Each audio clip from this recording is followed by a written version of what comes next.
ఈరోజు మనం human meta pneumo virus HMPV అని అందరూ ఏదైతే భయపడతా ఉన్నారో దాని గురించి మాట్లాడదాం. సో ఈ హెచ్ఎంపివి అనేది ఇప్పుడు కొత్తగా కనిపెట్టింది వైరస్ ఏం కాదు. సో ఎప్పటి నుంచో ఈ మామూలుగా మన గాలిగొట్టాలకి అంటే రెస్పిరేటరీ ట్రాక్ ఇన్ఫెక్షన్స్ ఎప్పుడైతే వస్తాయో అది అప్పర్ రెస్పిరేటరీ కావచ్చు, లోవర్ రెస్పిరేటరీ కావచ్చు.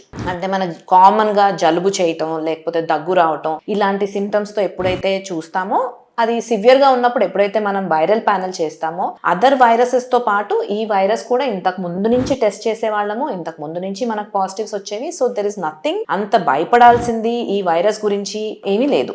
సో ఇది కామన్గా మనం రెగ్యులర్గా ఫ్లూస్లో ఈ సీజనల్ ఫ్లూస్లో చూసే వైరస్.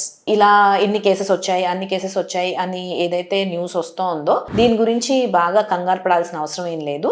సో జస్ట్ దట్ ఈ సీజన్లో మనం ఎక్కువ ఇలాంటి ఇన్ఫెక్షన్స్ చూస్తూ ఉంటాం. ఏవి ఫ్లూ లైక్ సిమ్టమ్స్ అంటే జలుబు రావటం కానీ, దగ్గు రావటం కానీ, ఆ ఆస్తమా ఉన్న పేషెంట్స్లో కొంచెం ఎక్కువ ఎక్ససర్బేట్ అవటం ఆ సిమ్టమ్స్ అంటే కొంచెం దమ్ములాగా రావటం, ఆయాసం రావటం ఇవన్నీ కొంచెం ఎక్కువగా చూస్తూ ఉంటాము ఈ సీజన్లో. సో అది వన్ ఆఫ్ ద వైరస్ ఈ వైరస్ కావచ్చు.